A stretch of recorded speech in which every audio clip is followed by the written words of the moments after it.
guys? This is the MMA neighborhood. I'm Devin. And I am Steven. And we are back with UFC 289, baby. We have the man, the Nunes, the Lioness, the GOAT, taking on number one contender, Aldana. Yeah. Irene Aldana, baby. For that bantamweight title, baby. This was a great matchup. But before we break it all down, we have the fame. We have to go over the famous Steven Breeden. Yeah, we're only going to go over one, really. I'm just going to shout out one. I thought Miranda Maverick was going to fucking put it on Jasmine, but Jasmine ended up dusting Miranda Maverick. It was a dust up. It was so bad. Put the dust storm on. Oh, yeah. And then we have Nassourdine Imavov versus Chris Curtis. Oh, this was it was meant to be a banger, man, but unfortunately events happened. What happened, Steven? Well, you know what? Nassourdine ended up really just putting it on him. Yeah, just like Chris Curtis, he had a few good moments, but he could never close the distance. Plain and simple, could never close the distance. Kind of like a Joaquin Buckley situation, and a Calvin Gastelum situation, So it was very tough for him. And I think he had the worst performance against him compared to those two. Yeah, Nassourdine, is that how you say it? Nassourdine, the French boy.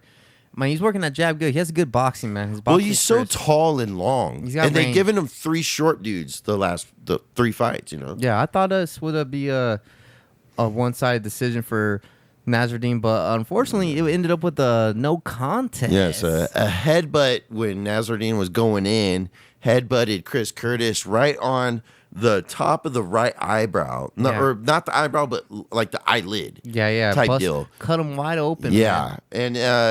And, Chris Curtis kept on fighting for a little more time. Yeah, a little more time. And, I think it was, I forget the ref, but he just said, you know what, if you can't see by now, you're fucking done.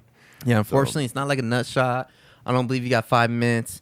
No, it wasn't 5 minutes. If you're unable to see, you're not gonna be able to fight. And the doctor and ref had enough.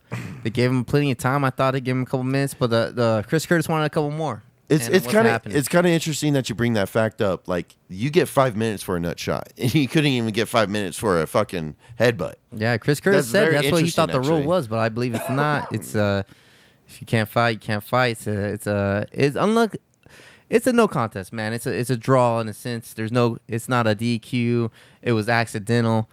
And Chris Curtis, this is the second time in a row now. He had a little headbutt in the Kelvin Gastelum fight prior to this. Mm-hmm. But it wasn't the fight ending factor, but he blamed it on that, and now he has a real blame. I think he finally girl cried wolf a little bit on this one, and now you really got a headbutt, and he really got a ending to that headbutt. But you know what? I'm going to say Nassourdine deserves a higher opponent. Yeah, Nassourdine looked like he was going to win the fight regardless. Anyways. We don't know until the end, of course. I think he should fight, since he didn't retire, Derek Brunson. I think he should fight Darren Brunson. That's all I want. I think a lot of people are calling out Brunson for an easy win, but this seems like a more even match. I like your pick. All right. Now we're going to start with the main event card. Yeah, the main card, event. Baby. Who's the first on the Marc Andre versus Eric Anders. Oh, your boy. boy. Eric Anders, your boy. It was a good fight. It was not bad. Anders was in there. He was putting on some shots, but and then it didn't turn out his way. Well, dude, because for the first round, if my memory serves me correct, Marc Andre, man, he really fucking dazed Anders hard. And then Anders served it right back. Yeah, it was a good back and forth battle. It was a good back and forth. Not bad. Marc Andre, he just edged it out on the strikes. He just edged it out by like 20, 25 strikes. Yeah. I'm saying it like it does it, like that's not a lot, but it is, it is. In that aspect. He edged every round, what I mean? So he took every round, in my opinion, and maybe not. Maybe it was 29-28, but it was still a good fight. It was a great fight. Your boy didn't make it, but Marc Anders, is that how you say it? Eric. No, Marc.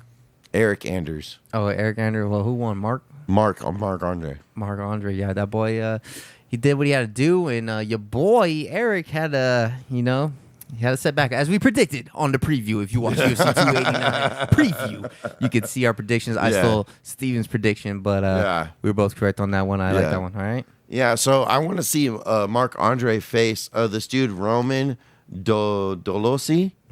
I want to see him. Roman is ranked number 9. Ooh, what's Mark at? Is Mark ranked? No. All right, you want to see him get in that top 10? I want to see him crack top 10 because he was doing very well. Not a bad So pick. now the next fight, Dan Ige versus Nate Landwehr. Yeah, Nate the Train. Nate the Train. Nate Now, Train. I had Nate and you had Dan. Yes, sir. And you know what? Nate did very well at certain points. Did I? But Dan's left hand, or was it the right hand? Right. It was the right hand. It's right. Yeah, the right hand, dude, that thing has fucking served up some damage. Dan Ige's no joke, man. I know he had a couple setbacks in UFC, but he's also knocked people out. No problem. Has one of the fastest knockouts in UFC. And the boy's got hands, baby. And the Train didn't even get started. So Nate, the Train, he did his best, but the best wasn't good enough. Dan Ige, I'm telling you, man, I know he's lost a couple high level guys, but Yeah. I can see him still getting up there in the top 5 eventually if he sharpens the tools a little bit better. He did work, man. Every round, I think he took it. He put a lot of beating on the Nate Train. Nate Train gave it all he had, but honestly, Nate Train seemed a little conservative in this fight. He wasn't as wild as you would predict him to be, and probably because he respected Dan Ige's power.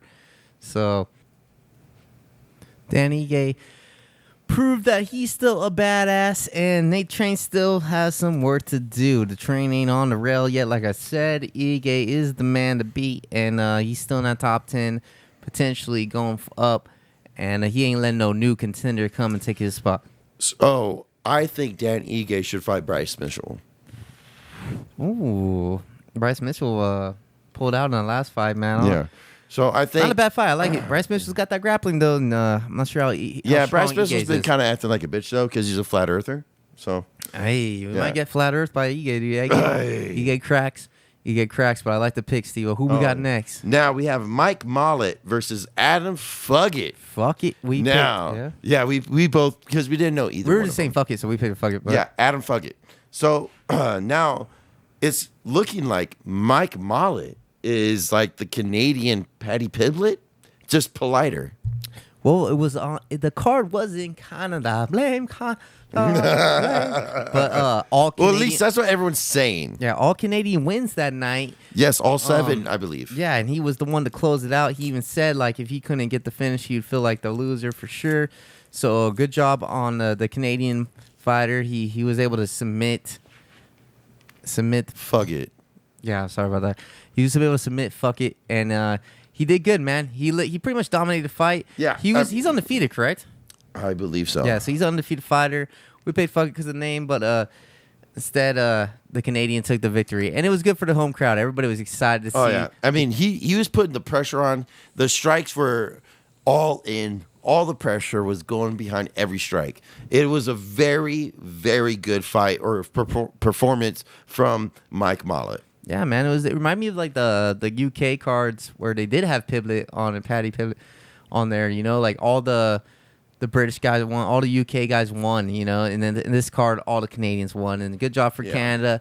They did their thing, and this guy was able to pull it off in a nice, sweet submission. Probably got the bonus, and it was. He did get a performance. It was a solid win for the Canadians. Now he's in the welterweight though. And he's not ranked yet. No, it was unranked. It was kind of confusing why this fight was on the main card, but you know, he got the finish. It performed. It performed. It did. It showed goodness. If we're gonna give him a ranked fighter, let's give him Michael Chiesa. I like it, but I think Chiesa's currently booked. Is he really? Yeah, I forgot who, but okay, then Jack Della. Jack Della's booked. Mike Pierre's booked. Give him. Dude, like the bottom 15 are all booked, I think. You think you deserve the crack, the range? Dude, yeah, dude. Let's just fucking do it. Let's fucking do it. Canada. Canada. Now let's go Canada, baby. It was a great card for Canada. This guy did this thing. And now we're moving on to the co-main event of the evening. We had some solid top lightweight contenders. We had Charles the Bronx Oliveira taking on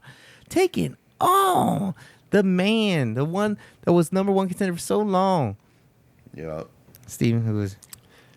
Benil Dariush. Yeah, Beneil The Dariush. man I've been fighting for to get a title shot. 8-fight win streak, Beneil Dariush taking on Charles Oliveira after a hard loss for Oliveira. He lost his belt against Islam, and he went in there strong. I was doubting this man because Beneil Dariush is fucking. He's very talented, man. He's been doing so good with this 8-fight win streak. Well, dude, he showed a lot of promise in a lot of areas that he's been building up in his whole repertoire. Yeah, in his whole arsenal, especially his striking. Not for once did I think this striking match was gonna lead to Charles Oliveira TKOing him. Yeah, I mean, Beneil Dariush just looks so promising. At least to put up a battle, I thought it was gonna go to decision for sure, but he kind of froze up in there, and Charles Oliveira. Well, he got head kicked. Yeah, Oliveira. All pros. He threw a right, snuck the right leg behind it. It was so cool. Dude, the performance from Charles Oliveira was so nice. So fucking nice. And the one thing about Beneil Dariush is he did have top position for the majority of the first round. Yeah, kind of winning the first round, but till the end, like I said, Charles Oliveira was able to sneak that right high kick behind his right hand, which is a very good setup. Not a lot of guys can do it clean. Yeah. Rocked Dariush a little bit, and was able to finish it on the ground with some TKO blows. But Neil, I feel bad for the boy. Dude, you're telling me. First round TKO loss, man. I was the first, because I watched it alone because I was sick and I couldn't watch it with you all. Still a little, my voice is whatever. But as Charles Oliveira won, I stood up in my room just like, fuck yeah. And then immediately I was like, Beneil. It was a sour. Beneil. It was a double-edged sword. And I looked at my TV. I was like, I'm sorry, dude. I'm sorry. I'm sorry you had to go through that. Yeah. Because you know what? He's what, 34? 33? Yeah, he's mid-age. Mid-age. It was a sweet and sour performance. It's so fucked up for Beneil. So fucked up for Beneil. It is, and it brings me up great questions. Like, does Beneil... it seems like he still wants to fight. He seems like he's taking the loss pretty good. Yeah. He said he wasn't himself, and he doesn't want to make excuses. Dude, I'm sorry. You can say whatever the fuck like that, but he got fucking owned. Hell yeah. Charles Oliveira was back on point. He came back from a loss that, could sometimes make people not fight the same, but it didn't do that to Charles Oliveira. He came in with fire, and Charles Oliveira is definitely still in the top. And but before we ask who's next for Charles, I really want to know, who do you think's next for Beneil Dariush? Now, the question is, because Dustin Poirier would have been my pick if he wasn't already going against Justin Gaethje for that BMF. How bad is that stupid shit. Hey, it's hot. So, who else is there in the top 5? Really, no one, because Charles is going to fight Islam. Dustin is number 2. Dustin's number 2. Justin's number 3. Beneil Dariush is 4. Michael Chandler's going against Conor McGregor. Conor McGregor, my boy. So give Beneil Dariush Fiziev. I love it. Two people in the higher echelon of the weight class. Yeah. So there you Beneil go. and Fiziev is a great fight. I think it's solid. Beneil really wants to come back and get a solid win to get back in the title contender, but we already know lightweight's really packed. So if he got to win against Rafael Fiziev, I think that would show a lot, for sure. A dominating win too. He wants to dominate win. And Charles obviously is going to go against Islam. Yeah. Did you hear about the tweet that he did after the fight? Yeah, he said there's levels to this game. Yeah, Islam. Good job, but there's Islam. Yeah, there's levels to this game, but good job, whatever. Yeah, Charles Oliveira thinks he's still champ in his mind. And then Charles, what did he do? He's like, who's the champion? And went to the fucking cage side, hopped on top, and everyone cheered. Crowd loves him. The champion has a motherfucking name, man. Aye. The champion has a name. He ain't Belal Muhammad, but it's definitely Charles Oliveira. Fuck you. Is making his statement. Fuck you. Against Beneil Dariush. He did come back pretty strong. I will admit, that was a solid performance because he didn't get rocked. Usually, dude, Charles Oliveira usually gets rocked and then wins, but this time he looked pretty. Dude, he fucking see, and this is what I'm saying. Like, I'm not even making excuses. That first fight between Islam and Charles, he did not fight like himself. He didn't. He's throwing fucking flying knees at random and shit, like all sorts of random shit. That's not how he fights. Not at all. Yeah. I'm sorry. And I guarantee you, I will put $100 on the fucking table against anybody who says that Charles will lose the next fight against Islam. Well, you heard it now. I might take that $100, guys. Let us know. And it may even anyone in the fucking comments. I might take. If y'all want to take $100, you want to try, I'll take your 100. Islam's dominating. I think he lost against Volkanovski. Just saying. A lot of people do. Yeah. A lot of people do. But Charles is coming back, and his fire is lit, and the boy looked great. And now, it's time for the main event of the evening. We had Amanda, the Lioness, the GOAT, Nunes taking on Irene Aldana, the Mexican boxer, the Mexican Jaguar. This was supposed to be originally Nunes versus Pena 3. Yeah. But Pena was hurt. She messed up. She got a rib injury. And now Aldana stepped in. And we thought a lot about her, man. She was looking promising. Her boxing was good. She's training partners with Alessia Grasso. She was stellar, man. She was training partners with Alessia Grasso. They wanted to be both champions. They trained together for so long. And the Lioness is just no joke, baby. This was a full-on beatdown from the GOAT. The GOAT came in and proved why she is the best woman fighter ever. I think the only thing that really truly makes her the greatest is the intimidation factor. The fact that she ate her up before the fight even started. Yeah, Aldana came in frozen. But guess what? Like Tyron Woodley, she froze in this time. Isn't. Excuse me. So sorry. This is not the first time it's happened, though. Megan Anderson, who I was really looking forward to beating her. You know, there's a few other chicks I can't recall right now, but their confidence just get eaten up by the Lioness. Yeah, and there's nothing that people could do about it. It's the GOAT factor, baby. We've seen this a lot when people face Khabib, like Poirier and Gaethje. They just didn't fight like themselves against Khabib. They were hesitant. And now we got Aldana doing the same thing against the GOAT. She just didn't. She froze in there. She stayed at an arm's length, covering the head, and then every time she that one time in the first round when she caught her in a counter with the right, boom, and then she froze shit! I just hit my mom. I shouldn't do that again. I hit the GOAT. And then she fucking backed up like a fucking. I don't want to say that, but either way, she froze. So she flew all the way to Canada to fucking spar. Yeah, not even spar, to be a punching bag. She was there. She ate all Amanda Nunes shots. Amanda Nunes did whatever she wanted her, round per round. She whooped her every round, dominated every round. Aldana, it's not that Aldana didn't have the skill set. Dude, it's that she didn't use it. She didn't apply. She didn't apply. Froze up. Dude, she has the tools. And she was the dumb fuck that just stood right there in the pocket. Not in the pocket, but like I said, at arm's length. And just did nothing. I put $5 on you. I put $5 on you. Like that's gonna make me broke. But still, it was like she was a deer, and she saw a lioness coming to eat her. She froze, as in the lion was about to hunt her, and she didn't know what to do. So she's just stuck in time. And Lioness, baby, man, Nunes, let's give it. Hold on. Let's give it just applause for that. Before we give her applause, I want to say one more thing about Aldana. Go ahead. Fuck, it doesn't matter. The GOAT. Amanda Nunes not only finishes her with a decision, a full, lopsided beatdown, 5-round winning every round. She is now officially retired. From the MMA neighborhood. Let's give our props. Dude, hey, straight up. Our cheers.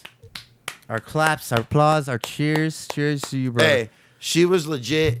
Fucking, it makes me sad because I really wanted to see a Nunes Valentina 3. Oh, yeah, and Valentina, yeah. I want to see that. And, I'm sure everyone's seen the clip of Pena in the crowd saying, boo, this, that. And Pena wanted to go in there, but she didn't want to ruin her moment, which is respectful. Yeah, to an extent, but she was kind of being a bitch about it. Well, of course, she wants that. But look, trilogy, man, baby. It's 1-1 Nunes. Look, you're the one that fucking got hurt. Don't be fucking raining on her fucking parade. She's in the fucking crowd. She's in Nunes in the ring with their kid and her wife and shit. Yeah. Like, and you're just fucking booing this and that. Like, man, get the fuck, man. She messed up, man. She had her last shot. It slipped away. You're the fucking problem, not her. It's unfortunate. You fucking got hurt. Yeah, it's unfortunate. You gotta fucking recognize that shit. It's unfortunate part of the MMA world. And trust me, Juliana Pena, love her. She's great, but don't be fucking doing that shit. That's fucked up. It is. She's sour. She won that trilogy. Unfortunately, she got injured. That's the MMA game. Did she? This is the MMA game. You don't have second chances all the time. You need to take when you can. She should have fought with the rib. Because guess what? She don't have another chance now. The GOAT, Amanda Nunes, the Lioness, is officially retired. She is the greatest woman fighter of all times. It's going to be very hard to ever take that title away from her. Not the championship belt, but the title of GOAT. She is the best. Now. So the title is now vacant. It is vacant. So what we're going to do, like the MMA neighborhood always does, is who do you got next for that bantamweight title? Since the Amanda Nunes is now walked away from the cage and had her days. It's probably going to be, I would say, Juliana Pena and fuck, dude, that's the thing. If you look at these rankings, man, like almost none of them deserve a lot of people are saying Raquel Pennington is Raquel next. Pennington versus okay, so number 1 and 2. Now, because Raquel Pennington was originally supposed to fight Aldana. Yeah. Now Aldana didn't look good, so she's already out of this she picture. fucking got eaten alive. So I like that pick, but I also have another pick. What's that? I like Holly Holm. Fuck Holly Holm, dude. I like Holly Holm versus Pena. No, dude, because you know I'm sour. She knocked out my girl Ronda Rousey. I will always have a sour spot. But Nunes for her. knocked her out, so it's bad. It's even. Man, shut the fuck up. Hey. I like Holm and Pena. I think it's a more exciting fight than Raquel. Yeah, Raquel. But you know, Raquel, she's deserving. Hey. It's probably gonna be the next fucking women's bantamweight title. Now I have another question. Like, what's that? Is women's bantamweight dead now? And what happens to the featherweight division? Because Nunes wasn't just the champ of bantamweight; she was the double champ of bantamweight and featherweight. So does the featherweight go away? And is bantamweight dead? You know what's funny is when I click on the featherweight to look at the fighters, there's no one. Exactly. Yeah. So it looks like they're gonna close it down. The featherweight is probably gonna be dead. As dead. Will be closed? Yeah, dude. Seal deal? I'm on UFC.com because, you know, they don't whatever, have one, it sucks. They don't have one fight. Hey, UFC, we love you. It does.